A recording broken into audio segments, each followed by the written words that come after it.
حضرت سیدنا اویس قرنی علیہ رحمت اللہ الغنی کے خاندان والوں نے آپ رحمت اللہ تعالی علیہ کو مجنون سمجھا ہوا تھا، اور آپ رحمت اللہ تعالی علیہ کے لیے اپنے گھروں کے قریب کمرہ بنایا ہوا تھا۔ 2 سال گزر جاتے لیکن گھر والے آپ کی طرف توجہ نہ دیتے، نہ ہی آپ کی خبر گیری کرتے۔ آپ رحمت اللہ تعالی علیہ اپنا گزر بسر اس طرح کرتے کہ کھجور کی گٹھلیاں چنتے، شام کو انہیں بیچتے، اور ان کے بدلے میں جو ردی کھجوریں وغیرہ ملتی انہیں افطاری کے لیے رکھ لیتے، اور انہیں کھا کر اللہ عز و جل کا شکر ادا کرتے۔ جب حضرت سیدنا عمر بن خطاب رضی اللہ تعالی عنہ خلیفہ بنے تو ایک مرتبہ آپ رضی اللہ تعالی عنہ نے حج کے اجتماع میں فرمایا، اے لوگو کھڑے ہو جاؤ۔ حکم پاتے ہی تمام لوگ کھڑے ہو گئے۔ پھر آپ رضی اللہ تعالی عنہ نے فرمایا، قبیلہ مراد کے لوگوں کے علاوہ سب بیٹھ جائیں۔ چند لوگوں کے علاوہ سب بیٹھ گئے۔ پھر فرمایا، تم میں سے قبیلہ کرن کے لوگ کھڑے رہیں، باقی سب بیٹھ جائیں۔ ایک شخص کے علاوہ سب بیٹھ گئے۔ یہ کھڑا ہونے والا شخص حضرت سیدنا اویس قرنی علیہ رحمت اللہ الغنی کا چچا تھا۔ امیر المومنین حضرت سیدنا عمر رضی اللہ تعالی عنہ نے ان سے پوچھا، کیا آپ قبیلہ کرن کے رہنے والے ہیں؟ انہوں نے عرض کی، جی ہاں، میں کرن ہی کا رہنے والا ہوں۔ پھر آپ رضی اللہ تعالی عنہ نے پوچھا، کیا آپ اویس قرنی کو جانتے ہیں؟ اس نے جواب دیا، حضور، آپ رضی اللہ تعالی عنہ جس اویس رحمت اللہ تعالی علیہ کے متعلق سوال کر رہے ہیں وہ تو ہمارے یہاں احمق مشہور ہے۔ وہ اس لائق کہا کہ آپ رضی اللہ تعالی عنہ اس کے متعلق استفسار فرمائیں، وہ تو پاگل، وہ مجنون ہے۔ یہ سن کر آپ رضی اللہ تعالی عنہ رونے لگے اور فرمایا، میں اس پر نہیں بلکہ تم پر رو رہا ہوں۔ میں نے نبی کریم صلی اللہ تعالی علیہ وسلم کو یہ فرماتے ہوئے سنا ہے کہ اللہ عز و جل اویس قرنی کی شفاعت سے قبیلہ ربیہ اور قبیلہ مزر کے برابر لوگوں کو جنت میں داخل فرمائے گا۔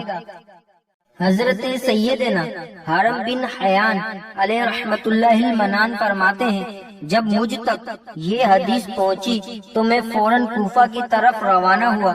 میرا وہاں جانے کا صرف یہی مقصد تھا کہ حضرت سیدنا اویس قرنی علیہ رحمت اللہ الغنی کی زیارت کر لوں اور ان کی صحبت سے فیضیاب ہو سکوں۔ کوفہ پہنچ کر میں انہیں تلاش کرتا رہا۔ بالا آخر میں نے انہیں دوپہر کے وقت نہر فرات کے کنارے وضو کرتے پایا۔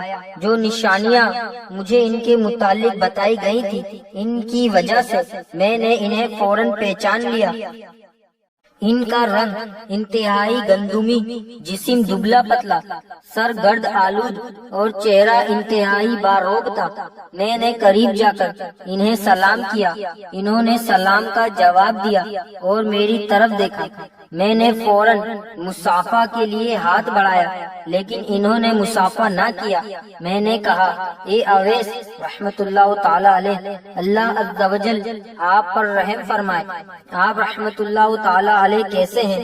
ان کو اس حالت میں دیکھ کر اور ان سے شدید محبت کی وجہ سے میری آنکھیں بھر آئیں اور میں رونے لگا۔ مجھے روتا دیکھ کر وہ بھی رونے لگے اور مجھ سے فرمایا، اے میرے بھائی حرم بن حیان علیہ رحمت اللہ المنان، اللہ عز و جل آپ کو سلامت رکھے۔ آپ رحمت اللہ تعالی علیہ کیسے ہیں اور میرے بارے میں آپ کو کس نے بتایا کہ میں یہاں ہوں؟ میں نے جواب دیا، اللہ عز و جل نے مجھے تمہاری طرف راہ دی ہے۔ یہ سن کر آپ رحمت اللہ تعالی علیہ نے لا الہ الا اللہ اور سبحان اللہ کی صدائیں بلند کی اور فرمایا، بے شک ہمارے رب عز و جل کا وعدہ ضرور پورا ہونے والا ہے۔ پھر میں نے ان سے پوچھا، آپ رحمت اللہ تعالی علیہ کو میرا اور میرے والد کا نام کیسے معلوم ہوا؟ حالانکہ آج سے پہلے نہ کبھی میں نے آپ کو دیکھا اور نہ ہی آپ رحمت اللہ تعالی علیہ نے مجھے دیکھا۔ یہ سن کر آپ رحمت اللہ تعالی علیہ نے فرمایا مجھے میرے علیم و خبیر پروردگار عز و جل نے خبر دی ہے، اے میرے بھائی حرم بن حیان، میری روح تیری روح کو اس وقت سے جانتی ہے جب عالم ارواح میں تمام روحوں کی آپس میں ملاقات ہوئی تھی۔ بے شک بعض مومن اپنے بعض مومن بھائیوں کو جانتے ہیں اور وہ اللہ عز و جل کے حکم سے ایک دوسرے سے الفت و محبت رکھتے ہیں، اگرچہ ان کی بظاہر ملاقات نہ ہوئی ہو، اگرچہ وہ ایک دوسرے سے بہت دور رہتے ہوں۔ پھر میں نے ان سے کہا اللہ عز و جل آپ پر رحم فرمائے، مجھے رسول اللہ عز و جل صلی اللہ تعالی علیہ وسلم کی کوئی حدیث سنائیے۔ یہ سن کر انہوں نے فرمایا حضور صلی اللہ تعالی علیہ وسلم پر میرے ماں باپ قربان، مجھے نہ تو حضور صلی اللہ تعالی علیہ وسلم کی صحبت با برکت نصیب ہوئی اور نہ ہی میں ان کی زیارت سے مشرف ہو سکا۔ ہاں اتنا ضرور ہے کہ میں نے ان عظیم ہستیوں کی زیارت کی ہے جن کی نظریں میرے آقا و مولا حضور صلی اللہ تعالی علیہ وسلم کے والضحیٰ والے چہرے کی زیارت کر چکی ہیں۔ میں اس بات کو پسند نہیں کرتا کہ اپنے اوپر اس بات کا دروازہ کھولوں کہ لوگ مجھے محدث، مفتی یا راوی کہیں۔ میں لوگوں سے دور رہنا چاہتا ہوں اور اپنی اس حالت پر خوش ہوں۔ پھر میں نے ان سے کہا اے میرے بھائی، مجھے اللہ عز و جل کے کلام سے کچھ تلاوت ہی سنا دیجیے اور مجھے کچھ نصیحت فرمائیے تاکہ میں اسے یاد رکھوں۔ بے شک میں آپ رحمت اللہ تعالی علیہ سے صرف اللہ عز و جل کی رضا کی خاطر محبت کرتا ہوں۔ یہ سن کر حضرت سیدنا اویس کرنی علیہ رحمت اللہ الغنی نے میرا ہاتھ پکڑا اور اعوذ باللہ السمیع العلیم من الشیطان الرجیم پڑھ کر فرمایا میرے رب عز و جل کا کلام سب کلاموں سے اچھا ہے۔ پھر آپ رحمت اللہ تعالی علیہ نے سورہ دخان کی یہ آیتیں تلاوت فرمائیں۔ جمعہ اور ہم نے نہ بنائے آسمان اور زمین اور جو کچھ ان کے درمیان ہے، کھیل کے طور پر ہم نے انہیں نہ بنایا مگر حق کے ساتھ، لیکن ان میں اکثر جانتے نہیں۔ بے شک فیصلے کا دن ان سب کی میعاد ہے، جس دن کوئی دوست کسی دوست کے کچھ کام نہ آئے گا اور نہ ان کی مدد ہوگی مگر جس پر اللہ رحم کرے، بے شک وہی عزت والا مہربان ہے۔ آپ رحمت اللہ تعالی علیہ نے یہ چند آیتیں پڑھی، پھر ایک زوردار چیخ ماری۔ میرے گمان کے مطابق شاید آپ رحمت اللہ تعالی علیہ بے ہوش ہو گئے تھے۔ جب انہیں کچھ افاقہ ہوا تو فرمانے لگے اے ابن حیان، تیرا باپ فوت ہو چکا، ان قریب تو بھی اس دنیا سے رخصت ہو جائے گا، پھر یا تو تیرا ٹھکانہ جنت میں ہوگا یا پھر معاذ اللہ عز و جل جہنم میں۔ اللہ عز و جل ہم سب کو جہنم کے عذاب سے محفوظ رکھے۔ اے ابن حیان علیہ رحمت اللہ المنان، تیرا باپ حضرت سیدنا آدم علی نبینا علیہ الصلوۃ والسلام اور تیری ماں حضرت حوا اس دنیا فانی سے جا چکے۔ حضرت سیدنا نوح اور حضرت سیدنا ابراہیم خلیل اللہ، حضرت سیدنا موسیٰ کلیم اللہ، حضرت سیدنا داؤد علی نبینا علیہ الصلوۃ والسلام اور ہمارے پیارے آقا مدینے والے مصطفیٰ صلی اللہ تعالی علیہ وسلم بھی اس دنیا سے ظاہری پردہ فرما چکے۔ خلیفہ اول امیر المومنین حضرت سیدنا صدیق اکبر رضی اللہ تعالی عنہ کا بھی انتقال ہو گیا اور میرے بھائی اور دوست خلیفہ ثانی امیر المومنین حضرت سیدنا عمر فاروق رضی اللہ تعالی عنہ کا بھی وصال ہو گیا۔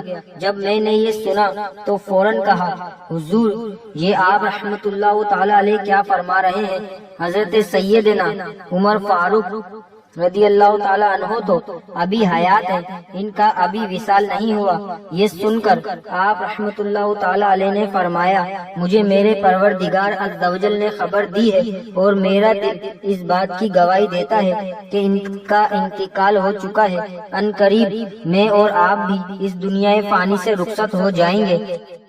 پھر آپ رحمت اللہ تعالی علیہ نے حضور صلی اللہ تعالی علیہ وسلم کی بارگاہ بے کس پناہ میں درود و سلام کے نذرانے پیش کیے اور آہستہ آواز میں دعائیں مانگنا شروع کر دی۔ پھر فرمایا، میری ایک نصیحت ہمیشہ یاد رکھنا، کتاب اللہ عز و جل میں تمام احکامات آ چکے، تمام انبیاء کرام علی نبینا وعلیہ الصلاۃ والسلام اور اولیاء کرام رحمت اللہ تعالی علیہم اجمعین کا اس دنیا سے کچھ کر جانا ہمارے لیے ایک بہت بڑی نصیحت ہے۔ ہمیشہ موت کو یاد رکھنا، اپنے دل کو دنیا میں نہ الجھانا، اور جب تو یہاں سے اپنی قوم کے پاس جائے تو انہیں عذاب آخرت سے خوب ڈرانا، اور تمام لوگوں کا خیر خواہ اور ناصح بن کر رہنا، اور کبھی بھی جماعت سے دور نہ ہونا۔ اگر تو مسلمانوں کی بڑی جماعت سے جدا ہو گیا تو دین سے جدا ہو جائے گا، تجھے معلوم بھی نہ ہوگا اور تو جہنم میں داخل ہو جائے گا۔ پھر فرمایا، اے میرے بھائی، تو اپنے لیے بھی دعا کرنا اور مجھے بھی دعاؤں میں یاد رکھنا۔ اس کے بعد آپ رحمت اللہ تعالی علیہ اللہ عز و جل کی بارگاہ میں دعا کرنے لگے، اے پروردگار عز و جل، حرم بن حیان کا گمان ہے کہ یہ مجھ سے تیری خاطر محبت کرتا ہے اور تیری رضا ہی کی خاطر مجھ سے ملاقات کرنے آیا ہے۔ یا اللہ عز و جل، مجھے جنت میں اس کی پہچان کرا دینا اور جنت میں بھی میری اس سے ملاقات کرا دینا۔ یا اللہ عز و جل، جب تک یہ دنیا میں باقی رہے اس کی حفاظت فرما اور اسے تھوڑی ہی دنیا پر راضی رہنے کی توفیق عطا فرما۔ یا اللہ عز و جل، اسے جو نعمتیں تو نے عطا کی ہیں ان پر شکر کرنے والا بنا دے، ہماری طرف سے اسے خوب بھلائی عطا فرما۔ پھر مجھ سے فرمایا، اے ابن حیان، تجھ پر اللہ عز و جل کی رحمت ہو اور خوب برکت ہو۔ آج کے بعد میں تجھ سے ملاقات نہ کر سکوں گا۔ بے شک میں شہرت کو پسند نہیں کرتا۔ جب میں لوگوں کے درمیان ہوتا ہوں تو سخت پریشان اور غمگین رہتا ہوں۔ بس مجھے تو تنہائی پسند ہے۔ آج کے بعد تو میرے متعلق کسی سے نہ پوچھنا اور نہ ہی مجھے تلاش کرنا، میں ہمیشہ تجھے یاد رکھوں گا، اگرچہ تم مجھے نہ دیکھو گے اور میں تجھے نہ دیکھ سکوں گا۔ میرے بھائی، تو مجھے یاد رکھنا، میں تجھے یاد رکھوں گا۔ میرے لیے دعا کرتے رہنا، اللہ عز و جل نے چاہا تو میں تجھے یاد رکھوں گا اور تیرے لیے دعا کرتا رہوں گا۔ اب تو اس سمت چلا جا اور میں دوسری سمت چلا جاتا ہوں۔ یہ کہہ کر آپ رحمت اللہ تعالی علیہ ایک طرف چل دیے۔ میں نے خواہش ظاہر کی کہ کچھ دور تک آپ رحمت اللہ تعالی علیہ کے ساتھ چلو، لیکن آپ رحمت اللہ تعالی علیہ نے انکار فرما دیا اور ہم دونوں روتے ہوئے ایک دوسرے سے جدا ہو گئے۔ میں بار بار آپ رحمت اللہ تعالی علیہ کو مڑ مڑ کر دیکھتا رہا، یہاں تک کہ آپ رحمت اللہ تعالی علیہ ایک گلی کی طرف مڑ گئے۔ اس کے بعد میں نے آپ رحمت اللہ تعالی علیہ کو بہت تلاش کیا، لیکن آپ رحمت اللہ تعالی علیہ مجھے نہ مل سکے اور نہ ہی کوئی ایسا شخص ملا جو مجھے آپ رحمت اللہ تعالی علیہ کے متعلق خبر دیتا۔ ہاں، اللہ عز و جل نے مجھ پر یہ کرم کیا، مجھے